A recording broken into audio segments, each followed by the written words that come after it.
Welcome to the Keeping IT Real podcast.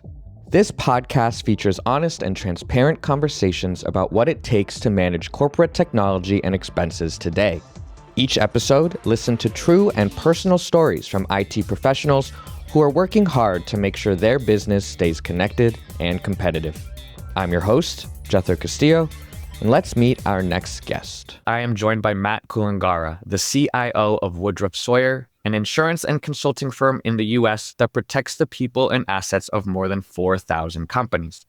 Matt has over 25 years of experience in the property and casualty insurance industry and has led and delivered multiple digital transformation, innovation, and cybersecurity projects to drive business growth, satisfy customers, and bridge the gap between insurance carriers and brokerage operations. Matt, thanks for being on the podcast. Pleasure to be here. So we're going to talk a lot about tech, but something I like to do with all my guests is kind of talk about what happens outside of tech. And so when tech isn't consuming your life, what do you kind of fill your time with? So I've got two young kids. I'm an older parent. They're 10 and 8. They take a lot of my time, and I actually really enjoy being a dad. So this is really the bulk of what my time goes to. I'm also a big college football fan, Penn State football. That's it's hard to find me on a weekend in the fall if I'm not doing something with football and the kids. But that's usually where my life revolves around. We've got we've got a great set of friends here in Sacramento, which we love to spend time with, and family, and that's really what I'm all about outside of IT. So you said Sacramento, but Penn State's your school. Is that where you went to school and then you moved all the way to the other side of the United States? Yes. So long story, right? I grew up in Texas most of my life. Then when it was time for me to go to college, I had a good opportunity to go to Penn State University. I went to Penn State, not for computer science, by the way, but for chemical engineering. Oh.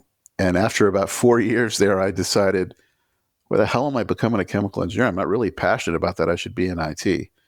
So I left Penn State at that point. I dropped out of school, actually, but I kept my football following all these years. But then I got into IT. I started really at the bottom end of IT, working overnight computer operations back in 1995, I guess, which is really the lowest rung of IT. So that's a job where you're running scripts overnight because there wasn't a whole lot of automation back then. Right.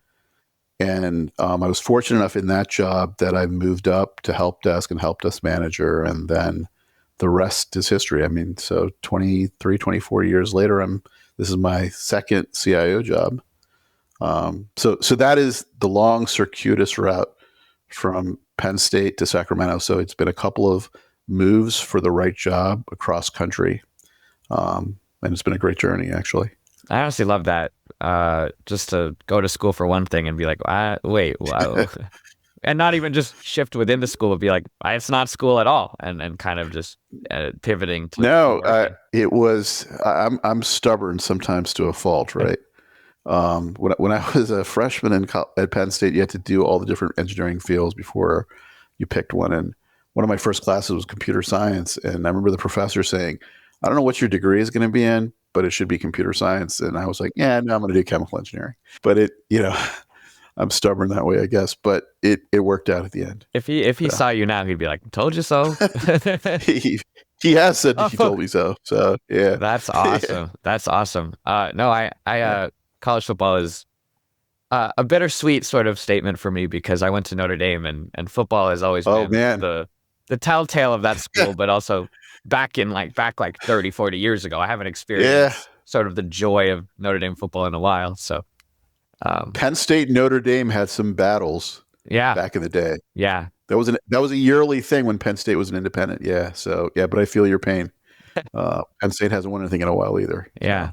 Well, you kind of touched upon this and you talked about how you got started in IT, but what is your favorite part about it? What keeps you coming back? What do you love so much about it?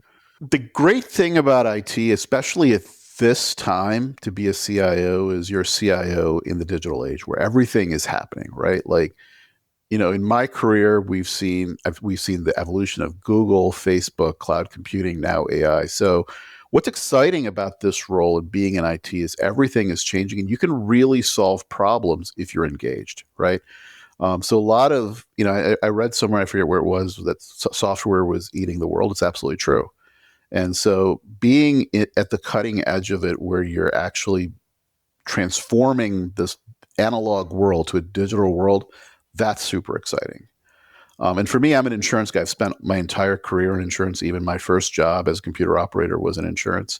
So doing it in insurance is just, it's hard to get the people that understand insurance and tech, and I sort of bring both of those together. So it's a unique opportunity for me. It's exciting. Everything is new. There's new problems to solve every day, and you really feel like you're making a difference in what you do. You said there's a lot of people who are not kind of at that intersection between tech and insurance. What are some things that you have found or realized, to succeed in the insurance world as a tech person? What do you need to know? How is it different from being a CIO at a Yeah. different organization or a different industry, if you will? That's a great question. And I've thought about this a lot, because there are a lot of CIOs, by the way, who don't have an insurance background. They just come from other industries. To be successful in insurance, you got to be an insurance guy first, right? You can be a technology guy, but you got to be fundamentally an insurance guy. In fact, a long time ago, I said, insurance is my business, and technology is my language. And that's really the way I look at it, right? I'm an insurance guy first. So I can speak insurance with my executives that are my peers. We can talk combined ratios and loss runs and all this stuff, which are really insurance jargon. But I also can flip the switch when I'm sitting with my tech guys and talk about Lambda functions in AWS and whether we should use Next or we should use, NoSQL on the back end. So, you have to be, when I'm with my peers, I'm an insurance guy. When I'm with my tech team, I'm a tech guy. You've got to be able to change those hats pretty quickly and seamlessly to be able to do it. And I found that to be a superpower, right? If you can do that, really understand the domain where you can actually be at that level with your business peers and also understand the tech, then that's really differentiator. Well, and to be really, really successful at your role, you need that, right? Because in order for you to get in order for you to get to do what your team wants to do, you have to be able to convince the executive team, your team, Yes. your peers. And if you can't understand their language, then you already have that barrier, right? So you're not able to be that liaison. Absolutely. So you've got two fields that are extremely jargon focused, IT and insurance. So the technical guys don't really understand what the insurance people are saying. The insurance people don't really understand what the technical people are saying. So my job is sort of just sit in the middle and translate both of these to both sides. Right. To be honest with you, I love it. I love that aspect of the job. No, I think that's a really, because when I enter on this podcast, it's a lot of tech people, but it's the tech role that is the people tech role, if that makes sense, right? You got to engage with the people and then figure out how tech solves the people's problems, if you will. That's right. That's right. And I feel like for insurance and tech, that's doubly complicated, right? If you do IT, if you're a CIO of a tech company, that's great because everybody's speaking tech, but you're a CIO of an insurance company, you kind of almost have to, it's not just that you know the jargon, it's that you're able to translate it in a way that the other side understands, right? And that's right. That's right. I mean, you can't really get to the value part and aligning of IT and the business without being able to do that, right? I see a lot of my peers, some of them that are not in the insurance industry, they can't really get to that good stuff, which is the alignment of the business and IT strategy without really understanding the insurance. Now, in my case, I've played purely insurance roles. So I've had time in my career where I've been an underwriter or I've been an agent. So I've had to be outside of tech too. So it sort of comes naturally to me, right? But it is hard if you're not someone that really understands the industry. I was going to ask how you really grew to learn insurance, but you kind of explained it. You kind of were like bottom up from both sides, right? Both tech and insurance, really. Yeah, that's a good question. And maybe, you know what, I will explain a little bit, right? So I started as a computer operator at nighttime. Then, I was a student at that time, so that worked great. We were running a bunch of scripts, and you could probably sleep half the night if you wanted to, and while things broke. But then, as I moved into help desk, it was sort of like I was dealing with support tickets, and that was my opportunity to sort of get into dev, right? Because I became the guy that didn't call the programmers in the middle of the night because I could actually get into the code and try to fix the code myself, right? And then I had a big step in my career where I left the company I was at, and I joined a Fortune 500 insurer. I was hired as employee number one by a business guy, right? So not within the IT department, but in the business field, actuarial department, where they were trying to build an actuarial IT organization, which didn't exist in the company. And I was employee one or two in that team. And I had a boss that expected me to understand insurance. Like I couldn't go in there and say, "Hey, we're gonna be writing this thing in Foxborough," which is what we wrote in back those days. I really needed to understand insurance and be able to speak to him. So he really pushed me to understand insurance. I became an underwriter because he said, "Hey, I need you to go become an underwriter, right? Even though you're a tech guy, I need you to go become an actuary, but even though you're a tech guy, so you can understand what my people are saying." And my team that we built there over many years, at some points it was as large as 400 people when we were doing major projects. They were all insurance/IT people, right? And many of them actually transitioned to be actuaries and underwriters, and we actually had underwriters or actuaries became IT people. So it was sort of a seamless sort of integration between the business side and the IT side because we were reporting to one person. The person had the expectation, hey, both sides need to understand both parts of the ecosystem. And at one point, I remember, I wanted to take a little bit of a break, and he's from IT, and he said, "Hey, why don't you go become an underwriter for this new book of business that we have?" This was in 2006. This is for cyber insurance. And so I actually got to go and sit for 6 months and build actuarial pricing models for cyber risk, right? And it had nothing to do with IT. But that was a great sort of experience. And then I went back to being in IT after I did that for a while. So long roundabout way. And the other thing that's interesting, because I never really thought about insurance growing up. I didn't know anybody in insurance. Insurance sort of seemed like a boring sort of thing growing up. One of my first jobs before I even got into computer operations was I was working as an agent. I'd go in while I was in high school and work the phones and call people to sell car insurance and homeowners insurance, stuff like that. So it's sort of a full circle for me. I've come back to being the CIO of one of the largest agencies now. It's a kind of a really cool story. I'm just sitting here forgetting that I'm hosting a podcast, just listening. You kind of, what I'm really hearing though is you kind of are just like a go-getter, always forever learner kind of thing. You kind of take those challenges in stride and go, I'm going to learn that, and then you learn that. Has that always been who you are? That's one of the things I love about IT, right? You're never going to be an expert for more than 2 years, right? This is the way IT works because everything is now going to change completely. I think I have always been the one that has been really interested in going deep on the topics that I'm interested in, and really understanding those topics even before I got into IT. And that's something that I've carried with me. And this is a great field for people like that, right? If you're going to go into a certain domain, then really commit yourself to understanding that domain. And then, of course, also commit yourself to being a technologist and understanding the technology at a deep level. And those are things that are energizing for me, right? And I think most IT people that are good at what they do, it's energizing for them as well. Where do you go to kind of, you said every 2 years, you're not an expert for longer than 2 years. So where do you kind of go to remain and keep up on being an expert? Well, first I commit myself to continuous training, right? I'm a CIO, but I also need to get training, right?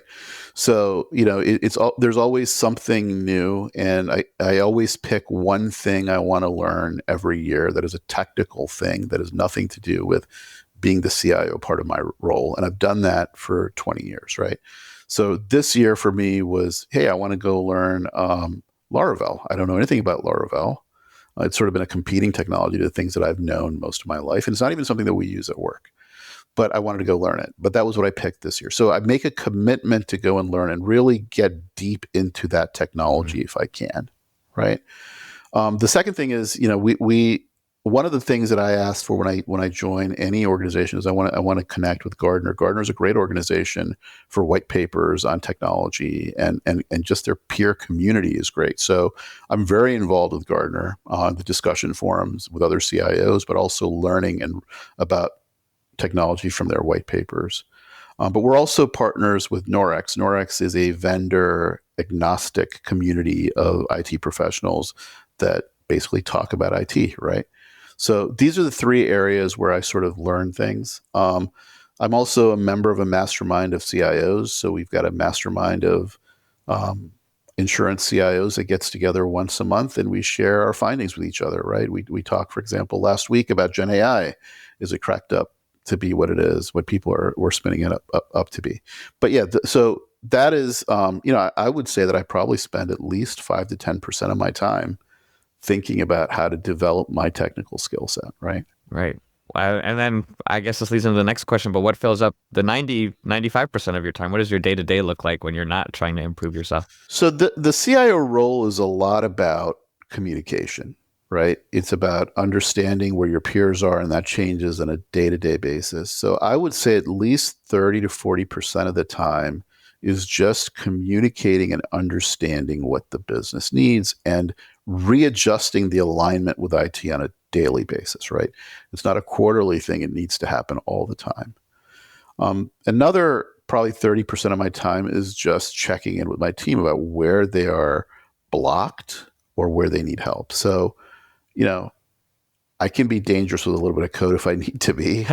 And so I like to help when I can. I also like to help them to unstick themselves where they are. So that is the people management part of it. There's different types of leaders. I am definitely a type of leader that believes in letting my team figure out what they can and let them grow on their own. I don't micromanage, but I'm always available to them to be assistive to them, right? And so a lot of that happens on a daily basis. And finally, the other thing that I really focus a lot about is just issues in the business. And you can't run an IT department without having some sort of issues, whether there's a ticket that's been opened from an executive for 2 weeks that just requires my attention, or I need to make some outreach to somebody because they're trying to solve a problem that is not really getting attention.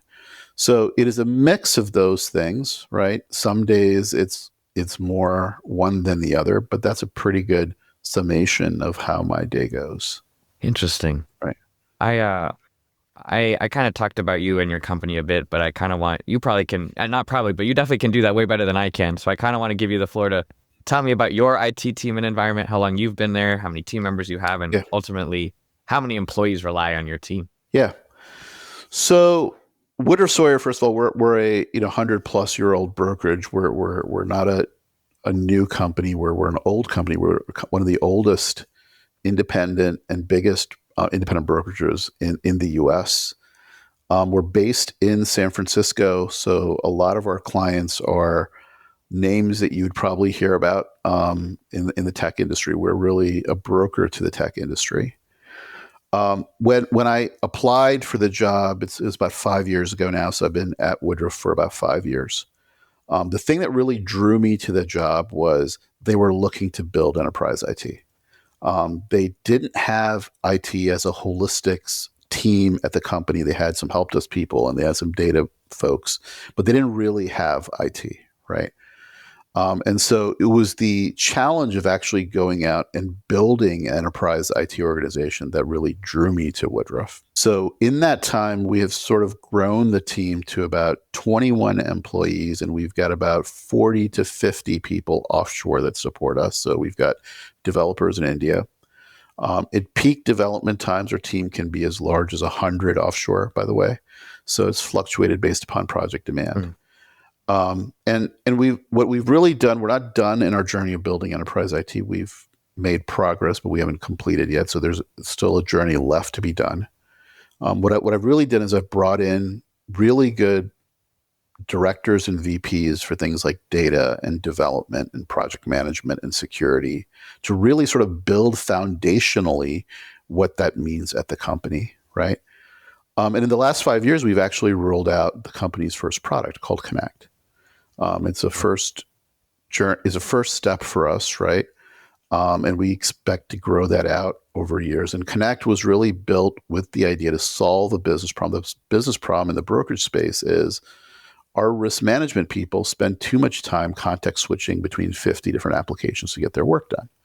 So let's bring a single system where they can spend all of their time doing their work. And so that was the idea of Connect. So that's really been our journey for the last 5 years. And I think it's going to be a journey we're going to continue, which is to continue to build out this platform. And there was a lot of things about this platform, right? We've got a reputation in the industry as being very customer focused. We didn't want to lose that by building a platform where our clients thought, hey, they're gonna just not provide us with people to talk to. It's going to be a portal that we're going to go and we're going to enter in information, right? So we spent a lot of time thinking about the usability and the user experience. And what we wanted to emphasize is, no, this is not a portal that we have built for our clients to come into so we can disambiguate our relationship with the client, but it's to emphasize it, right? So they've got the ability to actually schedule calls with people, things like that, without having to get on the phone. So at a high level, that's really the team and our journey at Woodruff for the last 5 years. When, over the last 5 years, when you came in and kind of are undertaking this big task to transition it from what it was to enterprise IT, visibility throughout the entire organization, full IT control, what kind of went well and what kind of was like, okay, this was a little bit tougher than I expected. This was a challenge I did not expect. Yeah. But then eventually overcame, I guess. Yeah, I mean, I think the big one when you're coming into a role like that, and I underestimate it, is does the business understand what enterprise IT is, and are they ready for it, right? And what I mean by that is when you're bringing in a CIO to a company that is building enterprise IT where it hasn't existed, the business has to understand we're bringing in an equal peer to the business to help us to solve problems. And if you don't have that in the past, IT is sort of like an order taker part of the business, right? So sort of to shift that mindset, and by the way, it is an ongoing challenge to shift that mindset, has really been the thing that has been surprising to me, right? But it doesn't happen overnight to be able to change a culture like that. It takes time. The cultural stuff is always the hard stuff. Technology is easy. It's the cultural part that's hard, right? But that has been the journey, right? So, for example, had to introduce the concept of a PMO. Company didn't have a PMO, didn't have project managers, and had to educate the business on, no, you need a PMO so you can actually get accountability for spend and actually get projects done, right? Didn't have a VMO, which is to manage vendors, right? So had to explain to the company and get everybody on board about why you need a vendor management office and why you need it to manage security risks. So really foundational sort of communication and to get the organization to a point where we can actually execute enterprise IT has been the biggest challenge.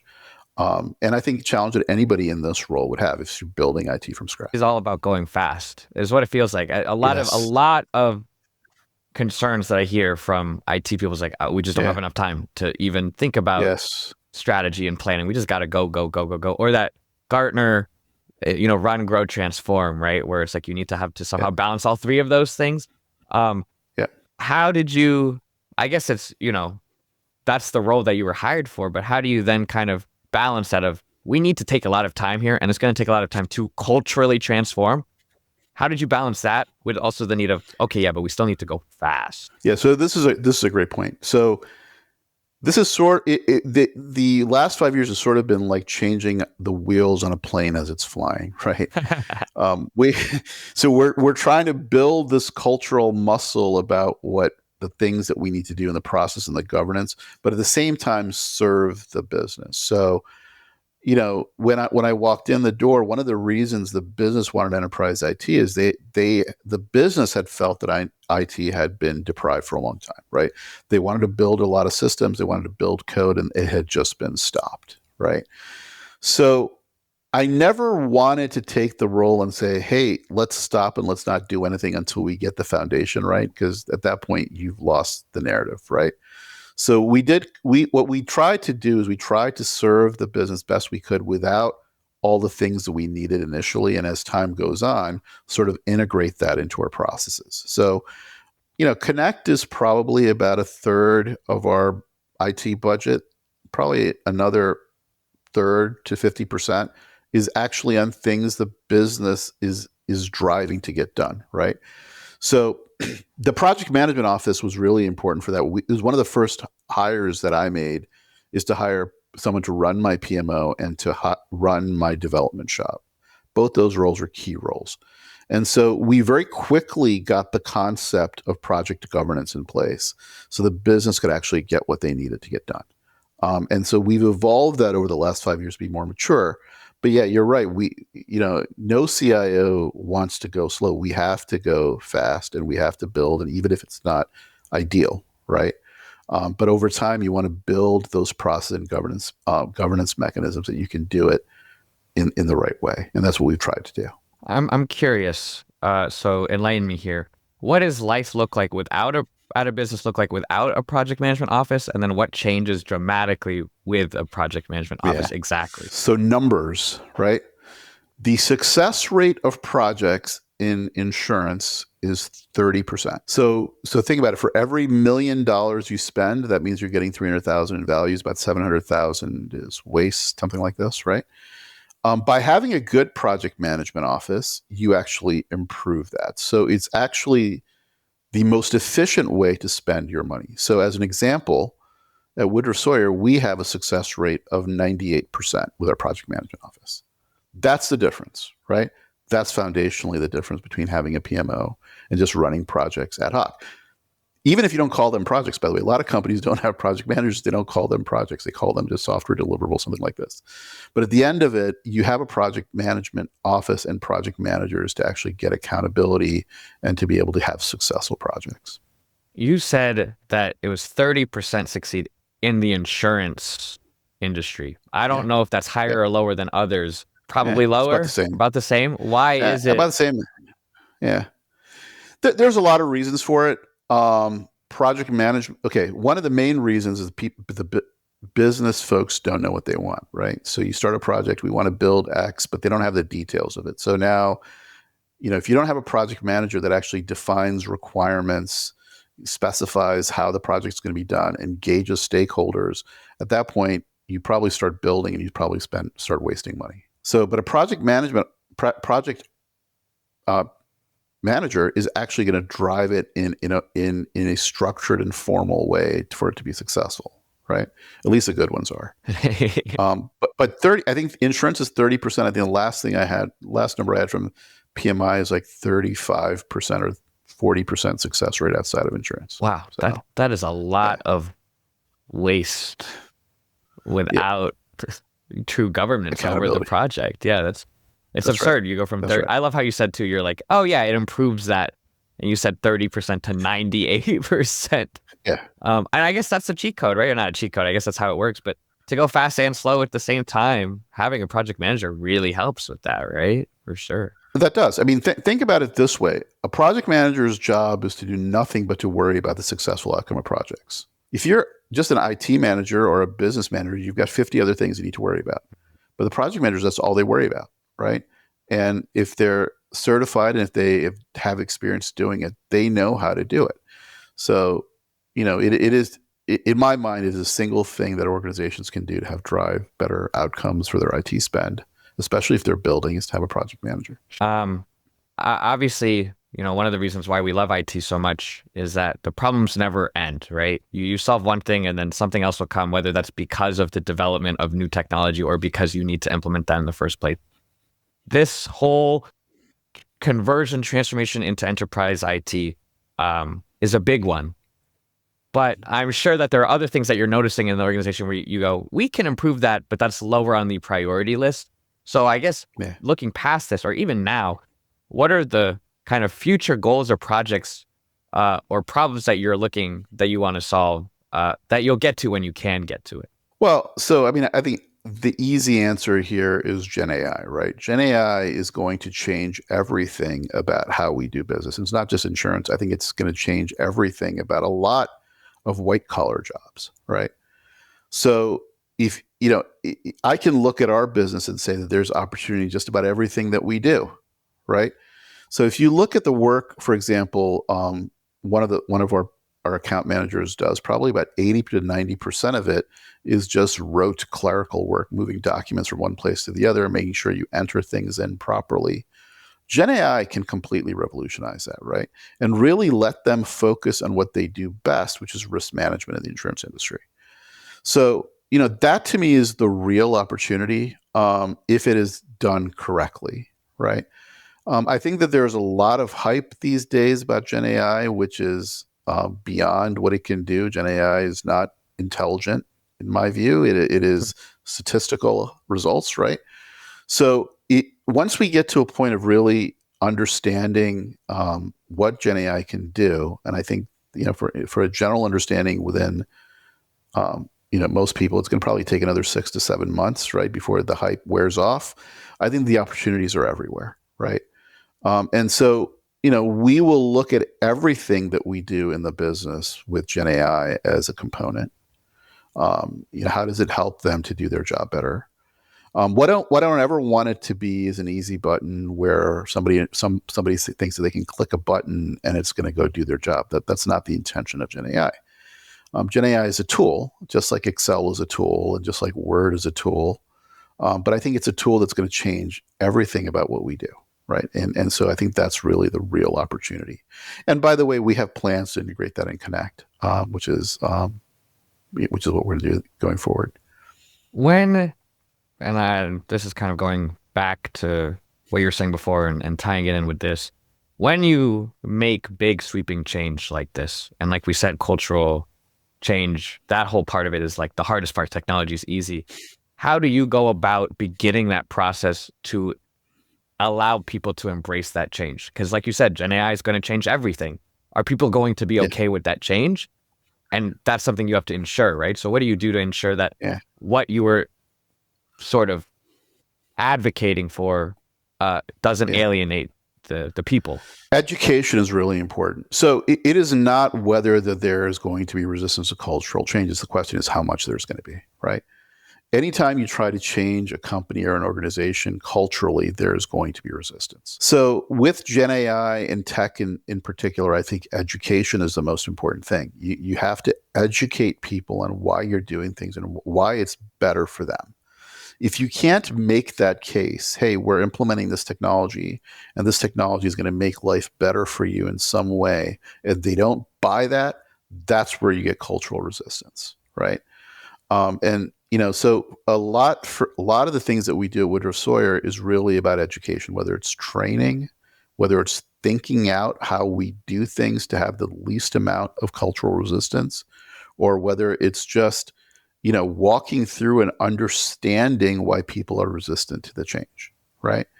So I think that is really, really important. I've never had a situation where I've had to have cultural change in an organization where it's gone without any issues, right? But you have to really think through and make sure you're having the conversations with the right people and influencing the right people to get the momentum to be able to make the change. Yeah, that's fascinating. Sorry, I'm just reflecting now on everything in my life and going, It's all about communication, like you said, right? Especially at your role, it doesn't matter how well you know a technology can transform. It's, are you able to clearly make that known to the people about how it will benefit and help their lives, rather than worry them or alienate them or make them feel like you're just trying to take away their jobs, I guess is the real cliche of Gen AI, I guess. But yes. Yeah, I mean, I hear this all the time. Gen AI is going to wipe out jobs, and the reality of it is going to wipe out some jobs, right? I mean, like if I look at dev, for example, just looking at development, I probably don't need 20 developers if I have Gen AI, right? I probably need 10 developers, but it is also going to make lives a lot easier. So, the whole idea of Gen AI is, can it do 30% of the work for you, and the rest of the 70% you can do on your own, right? And I think that is right there now. But you hit on the main thing, right? You can't really drive cultural change and introduce what users will think is a bureaucratic change without making the connection that it is a benefit for them. That's really the hurdle that you have to overcome. Right. Absolutely. Right. Let's look bigger than your last 5 years, kind of just your career as a whole. We're kind of going full circle back to the beginning. When you Yeah. look back at your entire career, what were kind of some of the great learning sort of moments in your career? And I guess the secondary question to that is, what are some of the greatest things you've learned in your career um, that have really helped you in the next step of your path, your journey? So it's a great question, right? So as I mentioned, I started out at the lowest rung of the IT department, right? Computer operations is not even help desk; it's below help desk, right? And the thing that I learned as you go through the evolution from being the bottommost person in the IT organization to be the top of the IT organization is you have to shift the way you think. When you are an individual contributor, it's all about you. I'm going to write the code. I'm going to be the best developer in the world. As you shift, and this is when you become a manager, it's about, can I empower the people under me to do what they want to do? So if you asked me in the beginning of my career, what is the best thing about you? I'd say, well, I'm a rock star developer, right? After 25 years of experience, though, what I really need to be is not a rock star developer, but I need to be a rock star developer of talent. Hmm. And that is the big thing that I have learned in my career over 25 years, right? If you can make that shift from being a pure technologist to being the person that can develop technologists, and you can lead them and mentor them, then you can be an effective CIO, right? It's not just about the technology. I've had really great mentors in my career from the very beginning, and I've learned lessons from all of them. My first job, I reported to the CIO of the company, and she was, she was a taskmaster, right? What I learned about from that role is execution focus, right? You can't ever do a job and not be focused on what the outcomes are and drive an outcome. And I learned that from her, right? My second job, when I was at the Fortune 500 insurance carrier, I learned servant leadership. I had a boss who was the the best example of servant leadership. His idea was, I'm going to give you a problem. You're a young guy. I was probably 26 at that time. I know you have no idea how to do this, but you're going to go figure it out, right? And the number of times that I deleted a database and he said he did it to cover for me, Wow. right? So those are learning lessons about leadership that I learned from my second job. My third job, which was at a small regional mutual, what I understood is about leadership focus. So worked in a company where everybody in the company, you could walk down the halls of that company, you can ask them, what are the three objectives of the company this year? And every single person would get it right. So he communicated leadership focus from top to bottom, Wow. and everybody in the company executed on those, right? So that was a communication lesson, right? And in my current role, I've got a boss that is also a servant leader, but he's also execution focused. So I see the patterns from prior in my career where, he's probably the first guy to with his team that he's always willing to mentor, always willing to help, but also he gives us the room to do what we need to do too. So I've learned a lot of these things, but again, the big thing that I would say I've learned is a shift from being a technologist to a person that develops talent in 25 years, right? Did you always, because some people, their entire lives, they are just meant to be a rock star developer, right? That Yeah, they are just the best yeah. developer ever. When did you realize, Right. oh, I want to do more than just that? I want to be a part of the people side of it, the problem solving side of it, the management side of Yeah. it. So, it's funny. I never picked to be a manager. It was sort of an interesting thing. The first role that I had as a manager was at the carrier that I was at. And it was, between myself and another guy. And the other guy had a lot more experience than me. He'd been in tech for 30 years. And I remember he and I sat together and he said, "Hey, Matt, I want you to be the manager because I don't want to be in those meetings and I want to be heads down writing code all day. And what I want you to do is to take care of all of that," right? And I remember thinking, I'm sacrificing like what I enjoy to do this. But you can't really get to the point of being and understanding the business unless you do that, right? And you can't really develop in your career unless you're willing to do that. So, so I don't think I said this, but I've written code basically every day of my life, even as a CIO, whether I write it for work or for myself, since I was 8. I wrote my first program when I was 8. I think I probably sold my first bit of code for a bag of peanut M&Ms when I was 12 in class. So writing code is sort of like breathing and drinking water for me, right? But the people part of it I've had to learn. And what I understood is the same satisfaction that you get from writing this excellent piece of code that is so unique and solves problems in a different way than anybody else is the same thrill that you get from developing talent, right? You've taught someone else to do it. You've trusted them to solve a problem, and they've grown and they've matured. And I've been really fortunate. I've had the same people that have worked for me across multiple jobs, right? They've liked working for me and they've joined me across multiple jobs. So, I would say that realization, though, probably came 10, 15 years into the career. Wow. Right. Yeah. So. No, I love that. Okay. We're nearing end of time. I have 2 kind of closing questions for you. The first is kind of weirdly enough, the toughest question.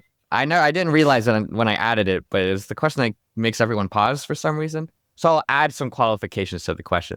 The question is if you could have anything you wanted to help do your job better, what would it be? And I think when I first asked that question, money and resources was always kind of the joke answer of like, just give me more of that. Until someone told me that even if you had unlimited money and resources, the biggest limiting factor is our capacity to change. Even if I could solve every single problem, that would be too much change for an organization to handle. And so I don't want to say that answer. Their answer, though, was, I wish everyone could adapt to change faster.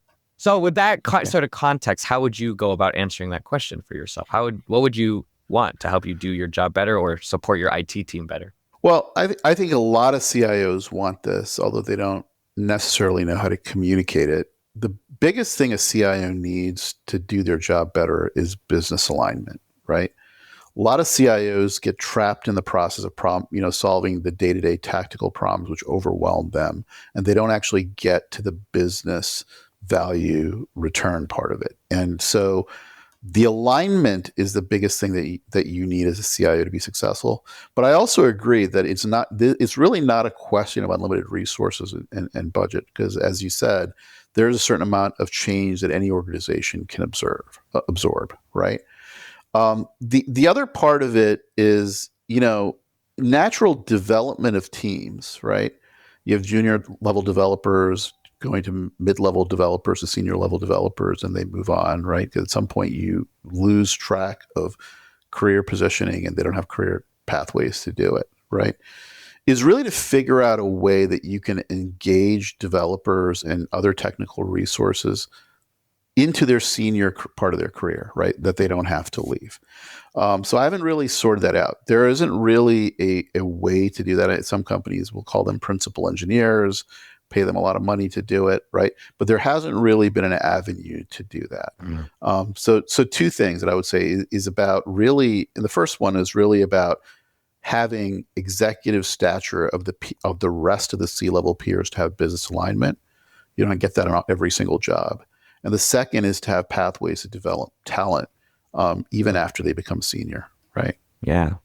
To that first point, how, and maybe I'm just asking the same question, and so maybe I'm just asking to really hammer it home, but what do you do to kind of get that executive respect, that stature, and not just be that task, that order, what did you say? That order receiver, order taker? Yeah. How do you go beyond that if you don't have an environment where that's already expected of you? It's really tough. You've got to show up, right? CIOs oftentimes don't have opinions outside of their technical track. But what I encourage CIOs to do, and I try to do myself, is to really have opinions on the business, right? hey, we should be growing this line of business because of A, B, C, D, and make a real solid case as a C-level partner. A lot of the times we put ourselves in the order taker position by just focusing on IT alone. And you can't really do that. You've got to bring yourself as a business executive to these roles. I think that is the biggest thing. Now, there are times where you're not going to ever get that in a role, by the way. And as a CIO, you have to understand at that point, realize this might not be the right role for me. And that's an important realization too. Sometimes you just are not in the environment where that's even possible. For sure. That's right. So to close, this is the final question. And you can even just be like, no, there's nothing else. But you've shared a lot of really good nuggets over the last, 46 minutes. To close, kind of close with anything that you kind of want to share that you feel like you didn't share, or that you want to clarify, or just bring home, just as a way to whoever's listening can kind of be the last thing that sticks in their head before it ends. Yeah. So let me share with you just my overall thought of tech and where it's headed, right? Because I'm really passionate about this topic. So in the last 20, 25 years, we've built opportunity with tech, and we've had, IT as a field has grown, and we've created great wealth for a lot of people. But there are areas in this country that are tech opportunity deserts, and we have not exploited that, right? And one of my great wishes is that we figure out a way to bring opportunity to areas that have not benefited by the growth of tech, particularly in the Midwest and some areas of this country where those opportunities don't exist. You shouldn't have to move to the Bay Area to find opportunity in tech.